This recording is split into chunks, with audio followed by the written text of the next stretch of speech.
Invite him to address the Assembly.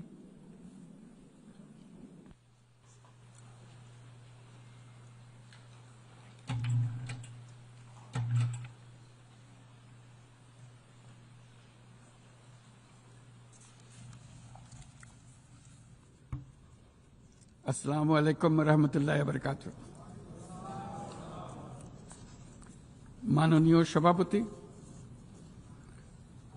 জাতিসংঘ সনদের ৮ দশক পূর্তি উপলক্ষে এই মহান পরিষদে উপস্থিত সকল সদস্য রাষ্ট্রকে অভিনন্দন জানাচ্ছি। এবারের অধিবেশন অতীত দর্শনের ভবিষ্যতের রূপরেখা তৈরি উভয়ের জন্য বিশেষভাবে গুরুত্বপূর্ণ।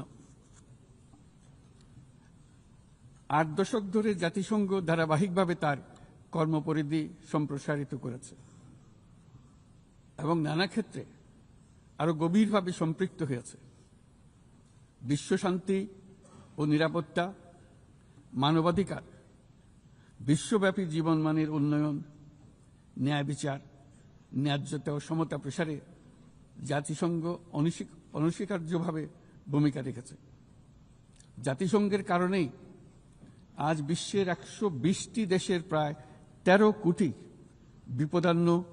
বিপদাপন্ন মানুষকে জরুরি খাদ্য ও মৌলিক মানবিক সহায়তা এবং ৪৫% শিশুকে টিকা প্রদান করা সম্ভব হচ্ছে। জাতিসংঘের সংস্থাগুলো বহুপাক্ষিক সহযোগিতায় বিশ্বের প্রতিটি প্রান্তে খাদ্য, বিশুদ্ধ পানি, স্যানিটেশন, টিকা এবং অন্যান্য জীবন রক্ষাকারী সেবা ও সরঞ্জামের যোগান দিয়ে দুর্দশাগ্রস্ত মানুষের পাশে দাঁড়িয়েছে। পাশাপাশি গত কয়েক দশকে আন্তঃরাষ্ট্রীয় সংঘাত নিরসন এবং বহু বৈশ্বিক চ্যালেঞ্জ মোকাবেলায় জাতিসংঘের সীমাবদ্ধতাও আমরা প্রত্যক্ষ করেছি। তবুও সামগ্রিকভাবে জাতিসংঘের ভূমিকা মানব জাতির জন্য ইতিবাচক ও কল্যাণকর। মাননীয় সভাপতি, গত বছর আপনাদের এই মহান সভায় আমি দাঁড়িয়েছিলাম সদ্য গণ অভ্যুত্থান সংগঠিত একটি দেশের রূপান্তরের আকাঙ্ক্ষা আপনাদের শোনানোর জন্য। আজ এই রূপান্তরের অগ্রযাত্রায় আমরা কতটুকু অগ্রসর হতে পেরেছি তা আমি বলবো।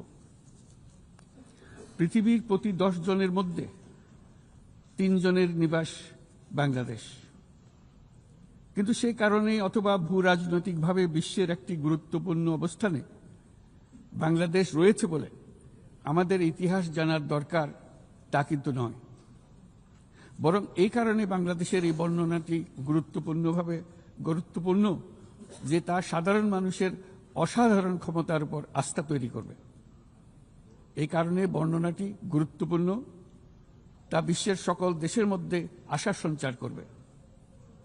যে সংকট যত গভীরই হোক না কেন, তার নিরসন যত অসম্ভবই মনে হোক না কেন, কখনই তা উত্তরণের পথ হারিয়ে ফেলে না।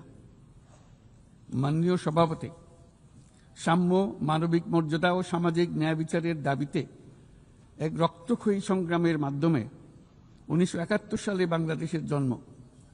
কিন্তু যে অধিকার প্রতিষ্ঠার জন্য আমরা বিশাল আত্মত্যাগ করেছিলাম তা গত 5 দশকে বারবার বাধাপ্রাপ্ত হয়েছে।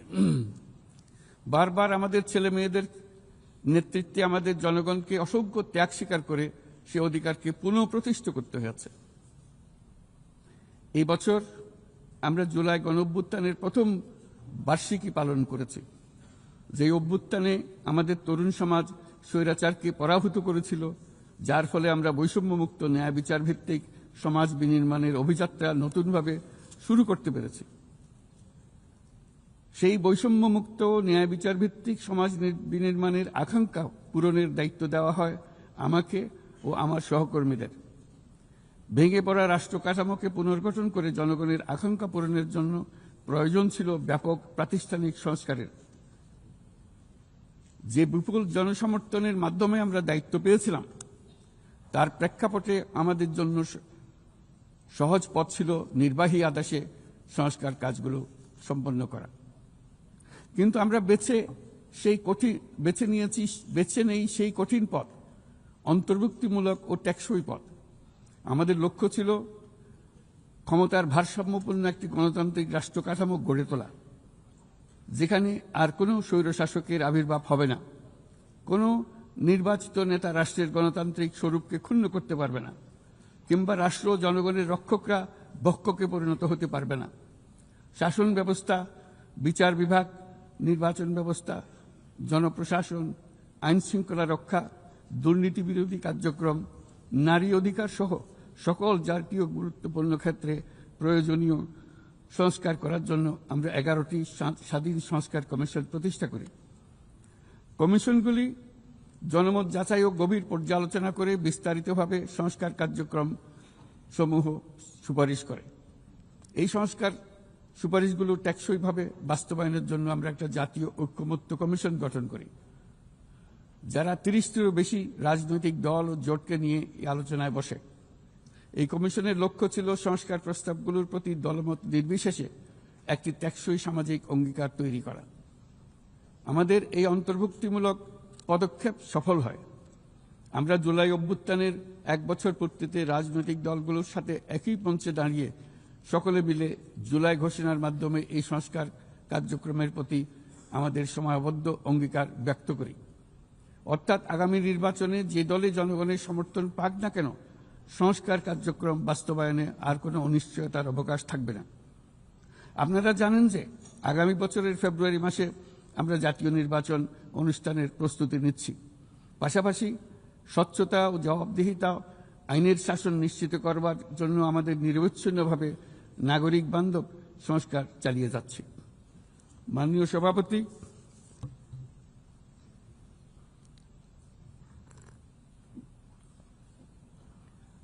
সভাপতি, গত বছর দায়িত্ব গ্রহণের কয়েক সপ্তাহের মধ্যেই আমি জাতিসংঘের মানবাধিকার বিষয়ক হাই কমিশনারকে আমন্ত্রণ জানাই পতিত স্বৈরশাসক কর্তৃক সংগঠিত মানবাধিকার লঙ্ঘন ও নৃশংসতার চিত্র উদ্ঘাটন করার জন্য। তারা মাঠ পর্যায়ে তদন্ত করে বিস্তারিত প্রতিবেদনের পাশাপাশি ভবিষ্যতে যাতে এই ধরনের অপরাধের পুনরাবৃত্তি না ঘটে সেই জন্য যেই সুপারিশমালা দিয়েছে তা আমরা আমাদের জাতীয় সংস্কার কার্যক্রমে যুক্ত করেছি। গত বছর সাধারণ পরিষদের অধিবেশনের পূর্বেই আমরা গুম সম্পর্কিত আন্তর্জাতিক কনভেনশনে যোগ দিয়েছিলাম।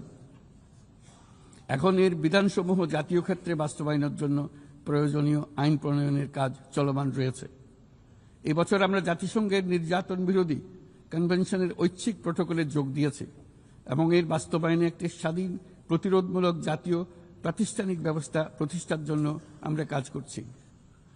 নিবর্তনমূলক স্বৈরতান্ত্রিক ব্যবস্থা হতে মানবাধিকার সুরক্ষাকারী একটি গণতান্ত্রিক রাষ্ট্র ব্যবস্থা গড়ে তোলার জন্য প্রয়োজনীয় কারিগরি সহায়তা বৃদ্ধির লক্ষ্যে আমরা আমাদের দেশে 3 বছর মেয়াদে জাতিসংঘের মানবাধিকার বিষয়ক হাই কমিশনারের একটি মিশন পরিচালনার অনুমোদন দিয়েছি, যা ইতিমধ্যে কার্যক্রম শুরু করেছে। আমাদের এই সকল পদক্ষেপ ও অঙ্গীকার জনগণের প্রত্যাশারই প্রতিফলন। এই প্রত্যাশা মূলত একটি গণতান্ত্রিক, অন্তর্ভুক্তিমূলক ও বহুত্ববাদী সমাজ গড়ে তোলার প্রত্যাশা। মাননীয় সভাপতি, আমাদের উন্নয়ন কৌশলের কেন্দ্রবিন্দুতে রয়েছে সুশাসন, সামাজিক অন্তর্ভুক্তি ও টেকসই উন্নয়ন। বিগত 1.5 দশকের অভিজ্ঞতায় আমরা দেখেছি যে জবাবদিহিতা ছাড়া যে কোনো উন্নয়ন ক্ষণস্থায়ী ও ভঙ্গুর। রাজনৈতিক হীনস্বার্থ ও দুর্নীতির উদ্দেশ্যে গৃহীত অবকাঠামো প্রকল্প শুধু যে অর্থনীতির উপরে চাপ বাড়ায় তা নয়, তার জনগণের কোনো কল্যাণও করে না। দায়িত্ব গ্রহণের পর আমরা একে একে আবিষ্কার করি দুর্নীতি ও জনগণের সম্পদ চুরি কি ব্যাপক বিস্তৃতি লাভ করেছিল এবং তার ফলশ্রুতিতে দেশের সামষ্টিক অর্থনীতির অবস্থা কি ভয়ানক, নাজুক ও ভঙ্গুর হয়ে পড়েছিল। আমরা এর অবসান ঘটাচ্ছি যেন আর কখনোই উন্নয়নকে জনগণের সম্পদ আত্মসাতের অজুহাত হিসেবে ব্যবহার করা না যায়। দেশের নাজুক অর্থনৈতিক পরিস্থিতি মজবুত করতে আমরা সংস্কারমূলক কিছু কঠিন কিন্তু প্রয়োজনীয় সিদ্ধান্ত গ্রহণ করেছি। সবচেয়ে গুরুত্বপূর্ণ একটা সংস্কার হল রাজস্ব আহরণ ব্যবস্থাপনার সংস্কার।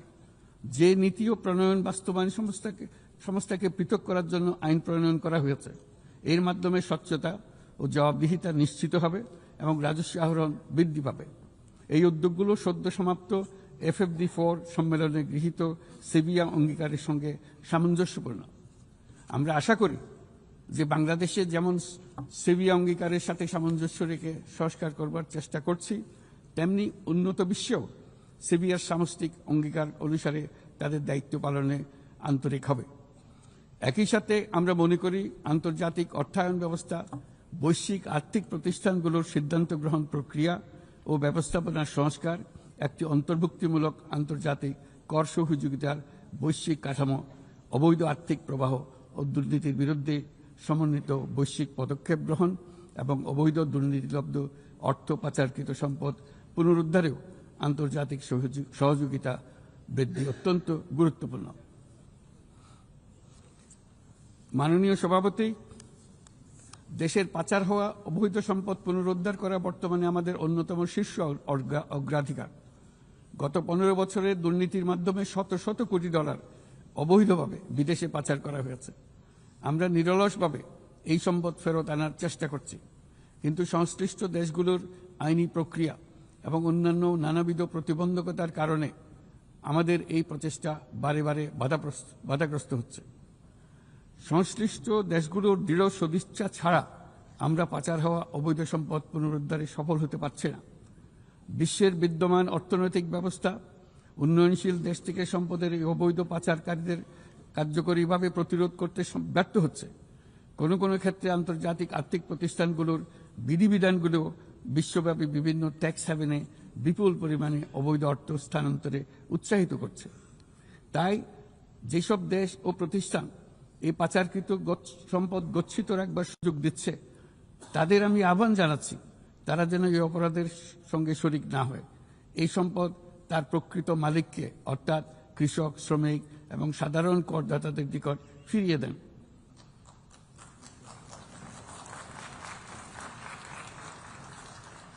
আমি উন্নয়নশীল দেশ হতে সম্পদ পাচার রোধে কঠোর আন্তর্জাতিক বিধিবিধান প্রণয়ন এবং এর প্রয়োগ নিশ্চিতের প্রস্তাব করছি।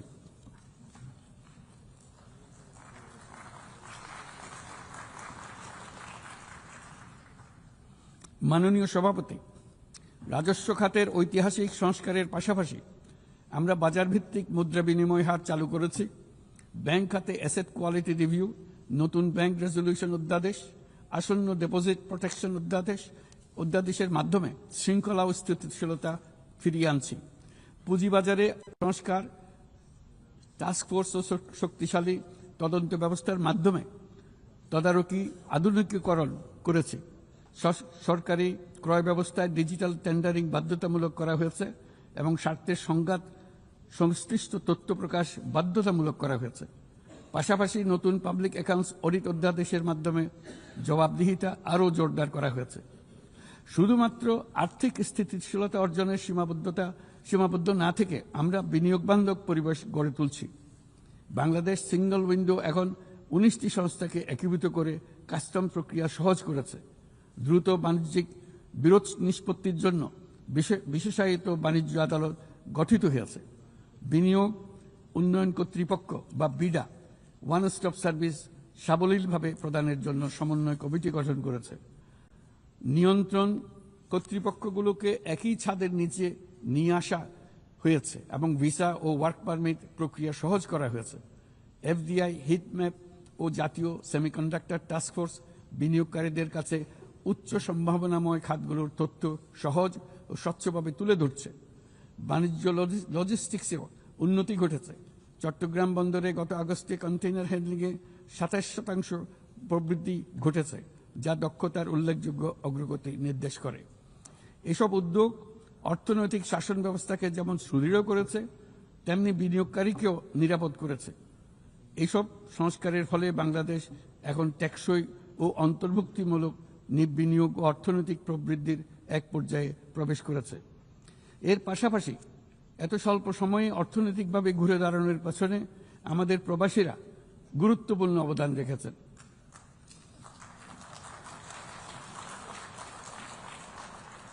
তারা বিদেশের মাটিতে কঠোর পরিশ্রম করে প্রতি মাসে দেশে রেকর্ড পরিমাণ রেমিটেন্স পাঠাচ্ছেন। শুধু বাংলাদেশেই নয়, স্বাগতিক দেশগুলোতেও তাদের বিশাল অবদান রয়েছে। তারা সেখানে বহুল চাহিদা সম্পন্ন সেবা প্রদান করছেন। এটি তাই আমাদের জন্য যেমন তেমনি স্বাগতিক দেশগুলোর জন্য সমানভাবে লাভজনক। উভয় দেশের জন্যই তা উপকারী। এই প্রসঙ্গে আমি জানাতে চাই, আমরা শ্রম অধিকার সংস্কার নিয়ে এগিয়ে যাচ্ছি। ইতিমধ্যেই স্বাধীন শ্রম সংস্কার কমিশনের সুপারিশ বাস্তবায়নে একটি কমিটি গঠিত হয়েছে। বাংলাদেশ শ্রম আইন সংশোধনের কাজ চূড়ান্ত পর্যায়ে রয়েছে, যেখানে ট্রেড ইউনিয়ন প্রক্রিয়া সহজ করা, মাতৃত্বকালীন ছুটি বৃদ্ধি ও আনুষ্ঠানিক ও অনানুষ্ঠানিক উভয় খাতের শ্রমিকদের জন্য সামাজিক সুরক্ষা সম্প্রসারণের পদক্ষেপ অন্তর্ভুক্ত করা হচ্ছে। ট্রেড ইউনিয়নের জন্য অনলাইন নিবন্ধন ব্যবস্থা চালু করা হয়েছে এবং নিবন্ধন প্রক্রিয়াকে আরও সহজ করার জন্য বিষয়টি বিবেচনা করা হচ্ছে। পাশাপাশি শ্রমিকদের অধিকার সুরক্ষা আমাদের অঙ্গীকারের নিদর্শন স্বরূপ সম্প্রতি আমরা ইসলামী সহযোগিতা সংস্থার লেবার সেন্টারের সংবিধানটি স্বাক্ষর করেছি। এই কারণেই আমরা নিরাপদ, সুশৃঙ্খল ও নিয়মিত অভিবাসনকে সমর্থন করি এবং যেসব দেশে প্রবাসী শ্রমিকরা যান সেসব দেশে তাদের জন্য সহমর্মিতা ও সুরক্ষা নিশ্চিত করার আহ্বান জানাচ্ছি। উন্নত বিশ্ব যেখানে বয়স্ক জনসংখ্যার চাপে ভুগছে, সেখানে বাংলাদেশ অতি সৌভাগ্যবান। আমাদের 60শতাংশেরও বেশি মানুষের বয়স 35 বছরের নিচে। তাই অভিবাসন প্রক্রিয়াকে সহজ করলে তা উভয় পক্ষের জন্য উপকারী হবে। তরুণ জনসংখ্যার এই সুবিধাকে কাজে লাগিয়ে আমরা উন্নত বিশ্বের শ্রম সমস্যার সমাধান ও প্রয়োজন মেটাতে সক্ষম হব। মাননীয় সভাপতি, বাংলাদেশের তরুণ প্রজন্ম ইতিমধ্যে প্রমাণ করেছে যে তারা সমাজ পরিবর্তনের চালিকা শক্তি। আমরা তাদের দক্ষতা উন্নয়নে বিনিয়োগ করছি। তথ্য প্রযুক্তি, কৃত্রিম বুদ্ধিমত্তা, নবায়নযুক্ত শক্তি, পরিবেশ বান্ধব প্রযুক্তি সহ বিভিন্ন ক্ষেত্রে তাদের প্রশিক্ষণ দিচ্ছি। আমাদের লক্ষ্য হল প্রত্যেক তরুণকে শুধুমাত্র চাকরি প্রার্থীর পরিবর্তে আমরা তাদেরকে উদ্যোক্তা হিসেবে গড়ে তুলতে চাই। এই উদ্দেশ্যে আমরা জাতিসংঘের সঙ্গে অংশীদারিত্বে মাঠ পর্যায়ে তরুণদের সঙ্গে সরকারের শীর্ষ নীতি নির্ধারকদের যুক্ত করার একটা স্থায়ী মাধ্যম চালু করেছি। ইতিমধ্যেই এই বিষয়ে সারা দেশে একাধিক পরামর্শ সভার আয়োজন করা হয়েছে। আজকের তরুণরা স্থানীয় পর্যায় থেকে জাতীয় পর্যায় পর্যন্ত সিদ্ধান্ত গ্রহণে অনলাইন, অফলাইন ফোরাম, জরিপ এবং প্রচারণার মাধ্যমে তাদের জনপ্রতিনিধিদের সঙ্গে সরাসরি যুক্ত থাকতে চায়। তারা নেতৃত্ব বিকাশ, দক্ষতা বৃদ্ধি এবং ডিজিটাল সক্ষমতা উন্নয়নের জন্য আরও বেশি সুযোগ চায়। তারা চায় এই প্রক্রিয়ায় জবাবদিহিতা অন্তর্ভুক্ত থাকুক, নিয়মিত অগ্রগতি প্রতিবেদন এবং অব্যাহত সংলাপের প্রতিশ্রুতি থাকুক।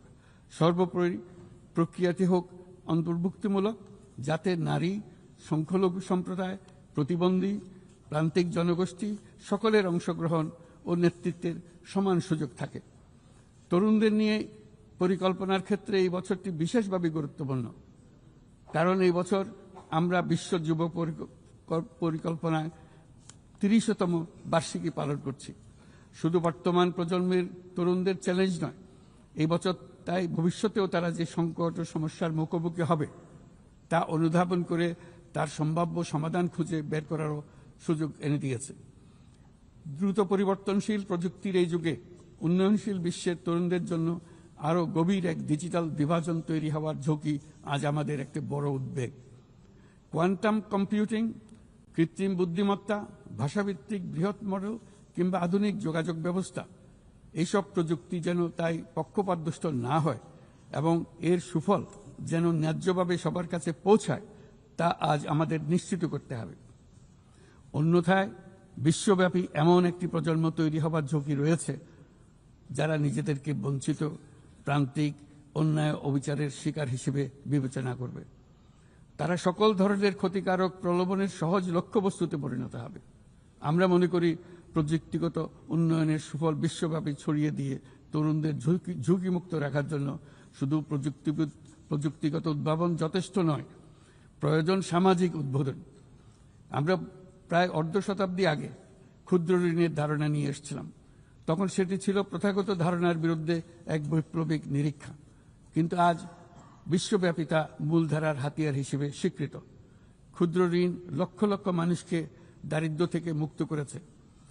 উদাহরণস্বরূপ এমনকি মার্কিন যুক্তরাষ্ট্রে গ্রামীণ আমেরিকা বছরে এখন 6 বিলিয়ন, এখন সব মিলিয়ে $6 বিলিয়ন উপর ঋণ নিম্ন আয়ের নারী উদ্যোক্তাদের মধ্যে বিতরণ করেছে এবং এর প্রায় শতভাগ নিয়মিতভাবে পরিশোধ করে যাচ্ছে। বাংলাদেশ ও বিশ্বজুড়ে আজ সামাজিক ব্যবসার যে ধারণা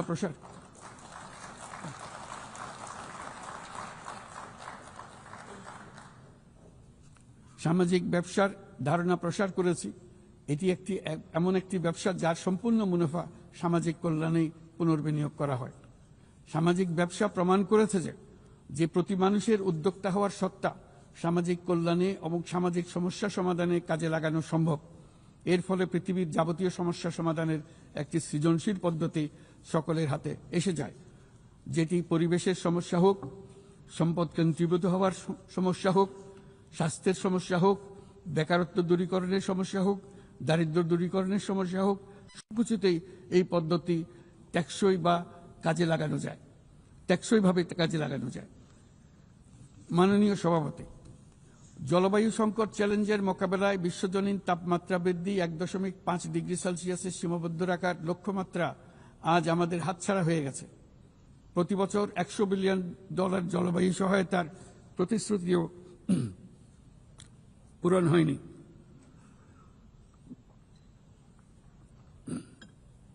বরং যে ক্ষুদ্র অঙ্কের অর্থ বরাদ্দ হয়ে থাকে তাও কাগজে কলমে দেখানো হচ্ছে বহুগুণ হিসেবে। এটি সম্পূর্ণ অগ্রহণযোগ্য। আমাদের সন্তানদের ভবিষ্যতের জন্য এখনই কার্যকর ব্যবস্থা নিতে হবে। লস অ্যান্ড ড্যামেজ ফান্ড পুরোপুরি চালু করতে হবে। জলবায়ুর পরিবর্তনের বিরূপ প্রতিক্রিয়া প্রশমনের উদ্যোগ যেমন বাড়াতে হবে, তেমনি অভিযোজনেও সমান গুরুত্ব দিতে হবে। আর অভিযোজন প্রচেষ্টা হতে হবে দেশজ, স্থানীয়ভাবে নির্ধারিত এবং স্থানীয়ভাবে পরিচালিত। বাংলাদেশ ইতিমধ্যে স্থানীয়ভাবে সংবেদনশীল অভিযোজনের নীতিকে মূল ভিত্তি হিসেবে গ্রহণ করেছে। আসন্ন COP30 সম্মেলনে আমরা তৃতীয়বারের মতো জলবায়ু পরিবর্তন রোধ করবে আমাদের জাতীয় প্রতিশ্রুতি ঘোষণা করব, যেখানে জলবায়ু পরিবর্তনের বিরূপ প্রতিক্রিয়া প্রশমন লক্ষ্যের পাশাপাশি অভিযোজন উদ্যোগও থাকবে। বিশেষ গুরুত্ব পাবে ম্যানগ্রোভ বনাঞ্চল রক্ষা, জলাভূমি পুনরুদ্ধার করা। একই সঙ্গে আমরা আশা করি যে বৈশ্বিক সম্প্রদায়, বিশেষ করে উচ্চ কার্বন নিঃসরণকারী দেশগুলো তাদের দায়িত্বটুকু আন্তরিকভাবে পালন করবে।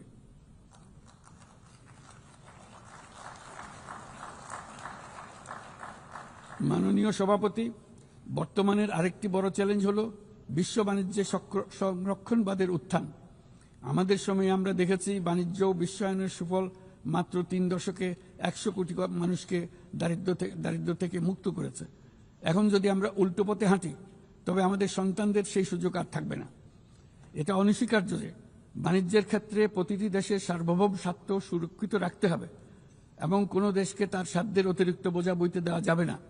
কিন্তু বৈশ্বিক শান্তি ও সমৃদ্ধি টিকিয়ে রাখার স্বার্থে উন্মুক্ত, ন্যায়সঙ্গত, নিয়মভিত্তিক বৈশ্বিক বাণিজ্যের কোনো বিকল্প নেই। তাছাড়া বৈশ্বিক বাণিজ্যে দ্রুত সামাজিক ব্যবসার প্রসার ঘটাতে হবে। উন্নয়ন সহায়তার একটি বড় অংশ সামাজিক ব্যবসায় প্রসারে বিশ্বময় ক্রমাগতভাবে জোরদার করতে হবে। আমার প্রজন্মে দেখেছি কিভাবে একটি পারস্পরিক নির্ভরশীল বৈশ্বিক অর্থনৈতিক ব্যবস্থা যে কোনো সংঘাতকে ব্যয়বহুল করে তুলেছে এবং বিশ্বের শান্তি টিকিয়ে রাখতে সাহায্য করেছে। আজ বিশ্বব্যাপী 120টিরও বেশি সশস্ত্র সংঘাত চলছে। পারস্পরিক অর্থনৈতিক নির্ভরশীলতা ভেঙে গেলে এরকম সংঘাত আরও বাড়বে, ব্যাহত হবে উন্নয়ন, বিনষ্ট হবে বিশ্ব শান্তি। মাননীয় সভাপতি, আমাদের প্রতিবেশী দেশ মায়ানমারের চলমান সংঘাত সমগ্র অঞ্চলের জন্য গভীর উদ্বেগজনক পরিস্থিতির সৃষ্টি করেছে। এটি যে শুধু আঞ্চলিক স্থিতিশীলতাকে ঝুঁকিতে ফেলছে তা নয়, বরং বাংলাদেশে আশ্রয়প্রাপ্ত বলপূর্বক বাস্তুচ্যুত রোহিঙ্গাদের তাদের মাতৃভূমি মায়ানমারে প্রত্যাবাসনকেও কঠিন করে তুলেছে। 8 বছর পার হয়ে গেল, রোহিঙ্গা সংকটের কোনো সমাধান হলো না। উপরন্তু বাংলাদেশ প্রতিনিয়তই মায়ানমার থেকে আগত রোহিঙ্গাদের আশ্রয় দিয়ে চলেছে। স্পষ্টতই সাংস্কৃতিক পরিচয়ভিত্তিক রাজনীতির কারণে রোহিঙ্গাদের উপর অধিকার বঞ্চনা ও নির্যাতন রাখাইনে অব্যাহত রয়েছে। রোহিঙ্গাদের প্রান্তিকীকরণ প্রক্রিয়া আর চলতে দেওয়া যাবে না। যেসব বৈষম্যমূলক নীতি ও কর্মকাণ্ড আজকের এই পরিস্থিতি তৈরি করেছে, তার সমাধান ও প্রতিকারমূলক ব্যবস্থা এখনই গ্রহণ করা সম্ভব। তার জন্য পূর্ণাঙ্গ জাতীয় সংঘাত রাজনৈতিক মীমাংসার অপেক্ষা করার প্রয়োজন নেই। রাখাইনের সমস্যাগুলো চূড়ান্তভাবে রাজনৈতিক সমাধান করা দরকার।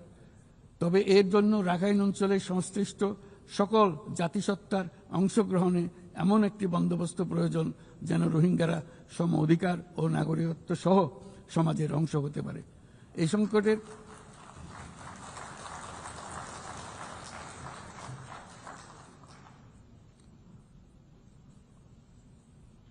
এই সংকটের সবচেয়ে বড় ভুক্তভোগী রোহিঙ্গারা, আর তাদের পরে বৃহত্তম ভুক্তভোগী হলো বাংলাদেশ। তবে আমাদের মনে রাখতে হবে যে রোহিঙ্গা সংকট কোনোভাবেই মায়ানমারের সঙ্গে বাংলাদেশের কোনো দ্বিপাক্ষিক বিষয় নয়, বরং আমরা শুধু একটি দায়িত্বশীল প্রতিবেশী এবং আন্তর্জাতিক সম্প্রদায়ের দায়িত্বশীল সদস্য হিসেবে আমাদের দায়িত্ব পালন করে যাচ্ছি। কিন্তু তহবিল সংকটের কারণে আজকে রোহিঙ্গা ক্যাম্পগুলোতে ন্যূনতম জীবনমান বজায় রাখার আমাদের যৌথ প্রয়াসও ভেঙে পড়ার উপক্রম হয়েছে। বিশ্ব খাদ্য কর্মসূচি তাদের জরুরি সহায়তা কার্যক্রমে মারাত্মক তহবিল ঘাটতির বিষয়ে ইতোমধ্যে সতর্ক করে দিয়েছে আমাদেরকে। অবিলম্বে নতুন তহবিল না এলে মাসিক রেশন অর্ধেকে নামিয়ে এনে মাথাপিছু মাত্র $6 নামিয়ে আনতে বাধ্য হবে, যা রোহিঙ্গাদের অনাহার ও অপুষ্টিতে নিমজ্জিত করবে, যা তাদেরকে আগ্রাসী কোনো পদক্ষেপ নিতে বাধ্য করবে। তহবিলের অতিরিক্ত কাটছাট হলে তা নিঃসন্দেহে সুরক্ষা ও নিরাপত্তা ঝুঁকি বহুগুণ বৃদ্ধি করবে, যা ক্যাম্পের সীমানা ছাড়িয়ে যেতে পারে। তাই আমি বিদ্যমান দাতাদের সাহায্য বাড়াতে এবং সম্ভাব্য নতুন দাতাদের অনুদান প্রদানের আহ্বান জানাচ্ছি, যাতে এই বিপর্যয়কর পরিস্থিতি এড়ানো যায়। মানবিক সহায়তার জন্য নতুন ও বর্ধিত তহবিলের বাইরে আন্তর্জাতিক সম্প্রদায়কে অবশ্যই মায়ানমার সরকার এবং রাখাইনের অন্যান্য অংশীদারদের উপর ইতিবাচক পরিবর্তন ও দ্রুত রাজনৈতিক সমাধানের জন্য চাপ প্রয়োগ করতে হবে। অন্যান্য প্রতিবেশী দেশগুলোকেও তাদের দায়িত্ব পালন করতে হবে। রাখাইনে স্থিতিশীলতা আনতে আন্তর্জাতিক সম্প্রদায়ের যে কোনো যৌথ প্রচেষ্টায় সহযোগিতা দিতে বাংলাদেশ সর্বদা প্রস্তুত। আমরা আশা করি আগামী 30শে সেপ্টেম্বরের উচ্চ পর্যায়ের সম্মেলন বিশ্বব্যাপী দৃঢ় সংকল্প তৈরি করবে এবং রোহিঙ্গাদের জন্য বাস্তবসম্মত আন্তর্জাতিক সহায়তা নিশ্চিত করবে, যেখানে তহবিল সংগ্রহ সর্বোচ্চ অগ্রাধিকার পাবে। একই সঙ্গে আন্তর্জাতিকভাবে একটি রোডম্যাপ গৃহীত হবে এবং সময়াবদ্ধ কর্মপরিকল্পনা গ্রহণের মাধ্যমে রোহিঙ্গা সংকটের স্থায়ী সমাধান খুঁজে পাওয়া সম্ভব হবে। মাননীয় সভাপতি, শুধু মায়ানমার নয়, এবছর আমরা পৃথিবীর প্রায় প্রতিটি প্রান্তেই সংঘাত প্রত্যক্ষ করেছি। ইউরোপ, দক্ষিণ এশিয়া, মধ্যপ্রাচ্য, বিশ্বের সবচেয়ে ঘনবসতিপূর্ণ অঞ্চলে আমরা বাস করি। বিশ্বের আর কোনো অঞ্চলে এত সংখ্যক পারমাণবিক অস্ত্রধারী রাষ্ট্র এত অল্প দূরত্বে অবস্থান করছে না। তাই নিরস্ত্রীকরণ, পারমাণবিক অস্ত্রের বিস্তার রোধের গুরুত্ব আমরা গভীরভাবে উপলব্ধি করতে পারি। আমরা সময়ের সঙ্গে দুর্বল হয়ে পড়া বৈশ্বিক অস্ত্র নিয়ন্ত্রণ চুক্তিগুলোকে পুনর্জীবিত করার জন্য জোর দাবি জানাচ্ছি। বিশেষ করে মধ্যপ্রাচ্য ও দক্ষিণ এশিয়ায় পারমাণবিক অস্ত্রমুক্ত অঞ্চল প্রতিষ্ঠার আহ্বান জানাচ্ছি। একই সঙ্গে আমরা পূর্ণ স্বচ্ছতার সঙ্গে শান্তিপূর্ণভাবে পারমাণবিক শক্তি ব্যবহারের যে অধিকার প্রতিটি রাষ্ট্রের রয়েছে তার প্রতি পূর্ণ সমর্থন জানাচ্ছি। একটি দায়িত্বশীল দেশ হিসেবে আমাদের প্রথম পারমাণবিক বিদ্যুৎ কেন্দ্র চালু করার আগেই এই বছর আমরা আন্তর্জাতিক পরমাণু শক্তি সংস্থার আওতাধীন পরমাণু নিরাপত্তা ও বর্জ্য ব্যবস্থাপনা সম্পর্কিত যৌথ কনভেনশনে যোগদান করেছি। এই যোগদানের মাধ্যমে সর্বোচ্চ মানের পারমাণবিক নিরাপত্তা ও স্বচ্ছতার প্রতি আমরা আমাদের প্রতিশ্রুতি পুনর্ব্যক্ত করছি। মাননীয় সভাপতি, আমি সবসময় মানুষকে আশার বাণী শুনিয়েছি, কখনো ভয় দেখিয়ে কিছু করা আমি সমর্থন করিনি, কিন্তু আজ আমাকে সেখান থেকে সরে এসে ভয়ঙ্কর কিছু কথা বলতে হচ্ছে। আজ আমি সতর্ক করছি, চরম জাতীয়তাবাদ, অন্যের ক্ষতি হয় এমন ভূ রাজনীতি এবং অন্যের দুর্ভোগ ও পীড়নের প্রতি ঔদাসীন্য বহু দশকের পরিশ্রমে আমরা যে অগ্রগতি অর্জন করেছি তা ধ্বংস করে দিচ্ছে। এর সবচেয়ে মর্মান্তিক চিত্র আমরা দেখেছি গাজায়। শিশুরা না খেয়ে অকাল মৃত্যুবরণ করছে, বেসামরিক জনগোষ্ঠীকে নির্বিচারে হত্যা করছে, হাসপাতাল, স্কুল সহ একটা গোটা জনপদ নিশ্চিহ্ন করে দিচ্ছে। জাতিসংঘের স্বাধীন তদন্ত কমিশনের সাথে আমরাও একমত যে আমাদের চোখের সামনেই একটি নির্বিচার গণহত্যা সংঘটিত হচ্ছে। আমাদের দুর্ভাগ্য যে মানব জাতির পক্ষ থেকে এর অবসানে আমরা সর্বোচ্চ চেষ্টা করছি না এখনো। এই অবস্থা চলতে থাকলে ভবিষ্যৎ প্রজন্ম ও ইতিহাস আমাদেরকে ক্ষমা করবে না।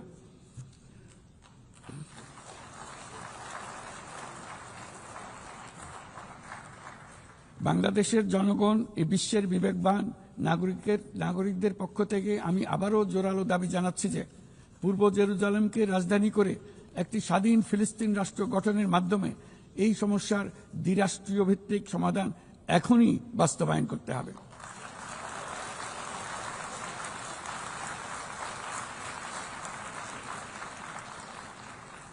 শুধুমাত্র 1967 সালের পূর্বের সীমারেখার ভিত্তিতে যেখানে ইসরায়েল ও ফিলিস্তিনি শান্তিপূর্ণ সহাবস্থানে থাকবে তখনই ন্যায় বিচার সম্পূর্ণভাবে কার্যকর হবে। মাননীয় সভাপতি, বাংলাদেশে আমরা বিশ্বাস করি যে আমাদের একটি শান্তির সংস্কৃতি আমরা গড়ে তুলব, যেখানে সর্বস্তরের সহনশীলতা, অহিংসা, সংলাপ ও সহযোগিতার মূল্যবোধ প্রতিষ্ঠিত করা হবে। গত 3.5 দশক ধরে জাতিসংঘের শান্তিরক্ষা কার্যক্রমে অন্যতম শীর্ষ শান্তিরক্ষা প্রেরণকারী দেশ হিসেবে আমাদের অংশগ্রহণ বৈশ্বিক শান্তি ও নিরাপত্তার প্রতি আমাদের নিরবিচ্ছিন্ন অঙ্গীকারের এক বাস্তব প্রমাণ। এমনকি এই মুহূর্তে প্রায় 6,000 বাংলাদেশি শান্তিরক্ষী বাহিনী বিশ্বের সবচেয়ে সংঘাতপূর্ণ অঞ্চলগুলোতে জাতিসংঘের আওতায় দায়িত্ব পালন করছে। আজ পর্যন্ত মোট 168 জন বাংলাদেশি শান্তিরক্ষী তাদের দায়িত্ব পালনকালে শহীদ হয়েছেন। একাধিক গবেষণায় একথা বারবার প্রমাণিত হয়েছে। জাতিসংঘের শান্তিরক্ষা কার্যক্রম অন্য যে কোনো একপাক্ষিক শান্তিরক্ষা উদ্যোগের তুলনায় অধিক টেকসই এবং কার্যকর। তাই বিশ্বের শান্তিরক্ষাকারী এই কার্যক্রমের ধারাবাহিকতা ও কার্যকারিতা রক্ষায় আমরা জাতিসংঘের শান্তিরক্ষা অভিযানের জন্য স্পষ্ট ও বাস্তবসম্মত ম্যান্ডেট এবং পর্যাপ্ত বাজেট বরাদ্দের দাবি জানাচ্ছি। শান্তিরক্ষীদের নিরাপত্তা এবং তাদের বিরুদ্ধে সংঘটিত অপরাধের জবাবদিহিতা নিশ্চিত করাও সর্বোচ্চ গুরুত্বের সঙ্গে বিবেচনা করা উচিত। দেশে এবং আন্তর্জাতিক পরিসরে বহু ভাষিকতাকে বাংলাদেশ সক্রিয়ভাবে উৎসাহিত করে, কারণ আমরা বিশ্বাস করি যে ভাষাগত ও সাংস্কৃতিক বৈচিত্র্য পারস্পরিক বোঝাপড়াকে আরও গভীর করে। একবিংশ শতাব্দীতে কোনো সমাজেই ঘৃণা, অসহিষ্ণুতা, বর্ণবাদ, বিদেশিদের প্রতি বিদ্বেষ বা ইসলাম বিদ্বেষীদের কোনো স্থান নেই।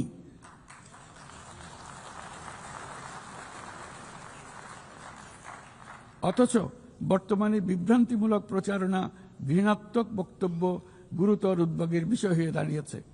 গত বছর বাংলাদেশে ছাত্র জনতার অভ্যুত্থান পরবর্তী সময়ে বিভিন্ন স্বার্থান্বেষী গোষ্ঠীর পক্ষ থেকে উদ্দেশ্যমূলকভাবে বিভ্রান্তিকর সংবাদ ছড়ানো হয়েছে, যা এখনো চলমান রয়েছে।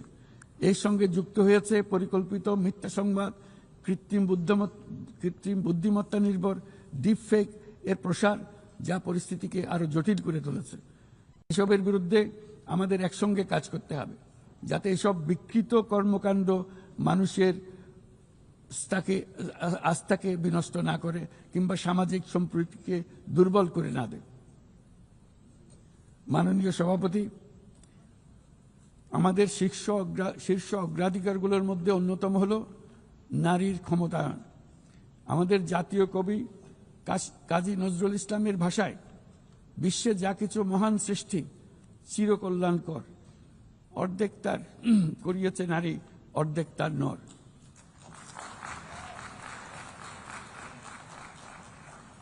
প্রকৃতপক্ষে বর্তমান বিশ্বে অনেক গুরুত্বপূর্ণ ক্ষেত্রে নারীদের অবদান অর্ধেকেরও বেশি।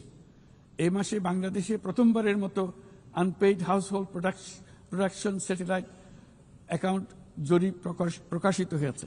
সেখানে দেখা যায় যে অবৈতনিক পরিচর্যা ও গৃহস্থালী কাজে শতকরা 85%-এরও বেশি কাজ নারীরা একাই করে থাকেন, যার অর্থমূল্য আমাদের স্থূল দেশজ উৎপাদনের প্রায় 16%। বহু প্রতিকূলতা সত্ত্বেও আজ আমাদের মেয়েরা শ্রেণীকক্ষ থেকে বোর্ডরুম, গবেষণাগার থেকে ক্রীড়াঙ্গন সবখানে বাধা অতিক্রম করে সফল হচ্ছে। সম্প্রতি আমাদের নারী ফুটবল দল আঞ্চলিক চ্যাম্পিয়নশিপ জিতেছে, আন্তঃএশীয় প্রতিযোগিতার জন্য উত্তীর্ণ হয়েছে এবং সারা দেশের লাখো মানুষকে অনুপ্রাণিত করে চলেছে। নারীর নিরাপত্তা ও মর্যাদা এবং সমান সুযোগ সুনিশ্চিত করার জন্য আমার সরকার প্রচেষ্টা অব্যাহত রয়েছে। এই বছর আমরা বেইজিং ঘোষণাপত্রের 30তম বার্ষিকী উদযাপন করছি।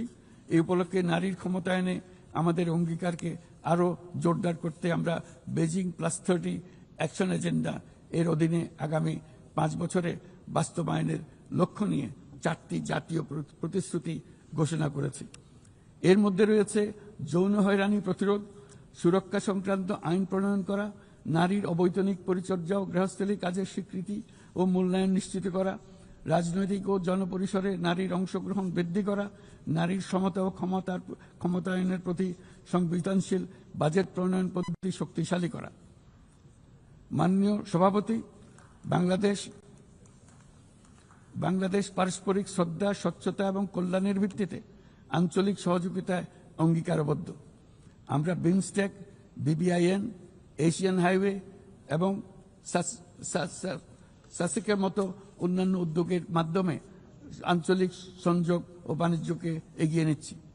এর সাথে আমরা আসিয়ানের মতো কার্যকরী আঞ্চলিক ফোরামে যুক্ত হওয়ার জন্য আগ্রহ প্রকাশ করেছি।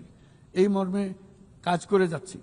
দক্ষিণ এশীয় আঞ্চলিক সহযোগিতা সংস্থা SAARC-কে পুনর্জীবিত করার জন্য আমরা দৃঢ় আহ্বান জানাচ্ছি। 4 দশক আগে এই সংস্থা প্রাথমিক পর্যায়ে উল্লেখযোগ্য অগ্রগতি অর্জন করেছিল এবং আঞ্চলিক সহযোগিতার জন্য একটা শক্ত ভিত্তি তৈরি করেছিল। রাজনৈতিক অচলাবস্থার পরেও এই প্রাতিষ্ঠানিক কাঠামো এখনও কার্যকর রয়েছে। আমরা বিশ্বাস করি SAARC এখনও আমাদের অঞ্চলের কোটি কোটি মানুষের জন্য কল্যাণ এনে দিতে সক্ষম, যেমনটি আসিয়ান তাদের অঞ্চলের কোটি কোটি মানুষের জন্য করে যাচ্ছে। সম্মিলিত উন্নয়নের জন্য প্রতিবেশী দেশগুলোর মধ্যে আঞ্চলিক সহযোগিতার কোনো বিকল্প নেই। একই সাথে অভিন্ন প্রাকৃতিক সম্পদের ব্যবহারে ন্যায্যতা ও সহমর্মিতার চর্চা করা একান্ত প্রয়োজন। প্রাকৃতিক সম্পদের ব্যবহার নিয়ে শান্তিপূর্ণ আঞ্চলিক সহযোগিতায় বাংলাদেশ দৃঢ়ভাবে অঙ্গীকারবদ্ধ। তাই প্রথম দক্ষিণ এশিয়া দেশ হিসেবে সম্প্রতি আমরা জাতিসংঘের পানি সংক্রান্ত কনভেনশনে যোগ দিয়েছি। মাননীয় সভাপতি, শতাব্দীর পর শতাব্দী ধরে রাজনৈতিক শোষণ, সম্পদ লুণ্ঠন, কাঠামোগত বৈষম্য আজকের অসম উন্নয়নের বাস্তবতা তৈরি করে গিয়েছে। আজ থেকে 1 দশক পূর্বে আমরা যখন এজেন্ডা 2030 অর্জনে একমত হয়েছিলাম, তখন আমরা পথ পরিবর্তন করে সঠিক লক্ষ্যে এগিয়ে যাওয়া নিয়ে আশাবাদী হয়েছিলাম। কিন্তু আজকের বাস্তবতা হলো টেকসই উন্নয়নের অভিষ্ট বাস্তবায়নের যে অগ্রগতি কাম্য ছিল তা মারাত্মকভাবে পিছিয়ে পড়েছে। উন্নয়নে অর্থায়নের ঘাটতি ক্রমশ বাড়ছে। উন্নয়ন সহায়তার প্রবাহ কমছে। আমরা দাতাদের সমূহকে এই প্রবণতা থেকে বেরিয়ে এসে তাদের অঙ্গীকার পূরণ করতে আহ্বান জানাচ্ছি। আমরা স্বল্পোন্নত দেশ হতে উন্নয়নশীল দেশ হিসেবে উত্তরণের প্রক্রিয়ায় আছি। আমাদের মসৃণ ও টেকসই উত্তরণ নিশ্চিত করতে আন্তর্জাতিক সম্প্রদায়ের, বিশেষ করে জাতিসংঘের সংশ্লিষ্ট সংস্থাসমূহের সহযোগিতা অত্যন্ত জরুরি। তাদের সহায়তা আমরা কামনা করছি। এই বিষয়ে OHRLS সহ সংশ্লিষ্ট সংস্থাসমূহের কার্যক্রমকে সাধুবাদ জানাই। স্বল্পোন্নত দেশসমূহ এবং ঝুঁকিতে থাকা অন্যান্য দেশগুলোর প্রতি আমাদের কার্যকর সহযোগিতা প্রদানের জন্য আমরা আমাদের দপ্তরকে আরও শক্তিশালী করার আহ্বান জানাচ্ছি। একই সঙ্গে অনুদান ও ঋণের পাশাপাশি সরকারি ও বেসরকারি উদ্যোগে সামাজিক ব্যবসা খাতকে বিপুলভাবে এগিয়ে দিয়ে যাওয়ার জন্য আহ্বান জানাচ্ছি। এই নতুন পদ্ধতি দাতা ও গ্রহীতা উভয় দেশের জন্য মঙ্গলজনক হবে এবং উৎসাহব্যঞ্জক হবে। সৃজনশীলতার অতি উচ্চ পর্যায়ে যেতে আমাদের সহায়ক হবে। মাননীয় সভাপতি, বাংলাদেশের অগ্রগতি উন্নয়নের অভিযাত্রায় জাতিসংঘের অবদানকে আমরা সাধুবাদ জানাই। বিশ্বশান্তি ও নিরাপত্তা উন্নয়ন, মানবাধিকার, জাতিসংঘের এই 3টি স্তম্ভের প্রতি আমরা পূর্ণ আস্থা পুনর্ব্যক্ত করছি। আমার বক্তব্যের শুরুতেই আমি বলেছিলাম যে আজ 8 দশকে জাতিসংঘ বারবার দেখিয়েছে যে বহুপাক্ষিক কূটনীতি মানব জাতিকে আরো ভালোভাবে একসঙ্গে বেঁচে থাকার সহায়তা করে। তবু এর ৮০তম বার্ষিকীতে আমাদের স্বীকার করতেই হবে যে বহুপাক্ষিক কূটনীতি আজ নানা চাপে, নানা রকম চাপের মধ্যে রয়েছে। প্রায়শই অসম দ্বিপাক্ষিক সম্পর্কের টানাপোড়েনে আবারও প্রমাণ করেছে যে বহুপাক্ষিক কূটনীতি আমাদের শেষ এবং সর্বোত্তম ভরসা। তাই বহুপাক্ষিক কূটনীতির ধারক ও বাহক জাতিসংঘকে উজ্জীবিত রাখতে আমরা সদস্য রাষ্ট্রগুলোর সাথে পূর্ণ স্বচ্ছতা ও আন্তরিকতা আলোচনার আহ্বান জানাচ্ছি। বর্তমান সময়ের দাবি মেটাতে বহুপাক্ষিকতার প্রতি আমাদের যৌথ আকাঙ্ক্ষা পূরণ করতে হলে জাতিসংঘকে ক্রমাগত বিকশিত ও অভিযোজিত হতে হবে। এই মর্মে আমরা মহাসচিবের UN80 উদ্যোগকে স্বাগত জানাই। তবে একই সঙ্গে জোর দিয়ে বলতে চাই যে সংস্কারের নামে যেন বহুপাক্ষিকতাকে দুর্বল করা না হয় বা উন্নয়নশীল দেশগুলোর কণ্ঠস্বরকে অবহেলা না করা হয়। সংস্কারের একমাত্র লক্ষ্য হওয়া উচিত মাঠ পর্যায়ে বাস্তব ও ইতিবাচক পরিবর্তন আনা। জনাব সভাপতি, গত বছর আমার জনগণ প্রমাণ করেছে যে জগতে অন্যায়ের বিনাশ অবশ্যম্ভাবী। তারা প্রমাণ করেছে যে পরিবর্তন যেমন সম্ভব তেমনি এটা অপরিহার্য। আমাদের মনে রাখা দরকার যে সামনের দিনে যে চ্যালেঞ্জগুলো আসছে তা কোনো দেশের পক্ষে একা মোকাবেলা করা সম্ভব নয়। একই সঙ্গে আমাদের এটাও মনে রাখতে হবে যে বর্তমান পৃথিবীতে কোনো একটি দেশ সংকটে পড়লে অথবা বিশ্বের কোনো এক প্রান্তে সংকট দেখা দিলে সমগ্র বিশ্বের নিরাপত্তায় ঝুঁকির মুখে পড়ে যায়। আমাদেরকে ৩-০ পৃথিবী গড়ার স্বপ্ন নিয়ে অগ্রসর হতে হবে। তরুণরা ৩-০ বাস্তবায়নের সৈনিক হয়ে বড় হবে। তাদের সামনে থাকবে শূন্য কার্বন, শূন্য সম্পদ কেন্দ্রীভূতকরণ ও শূন্য বেকারত্ব। এর ভিত্তিতে তারা গড়ে তুলবে তাদের পৃথিবী। ৩-০ পৃথিবী গড়া জাতিপুঞ্জের সকলের স্বপ্ন হোক, এই কামনা ব্যক্ত করে আমার বক্তব্য এখানে শেষ করছি। সবাইকে ধন্যবাদ, অসংখ্য ধন্যবাদ।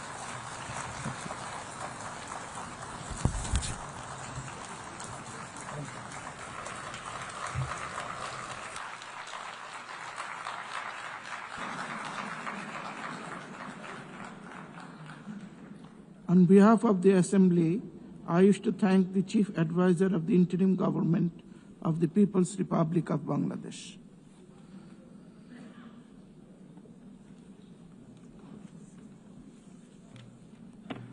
The Assembly will now hear an address by His Excellency Robert Blair,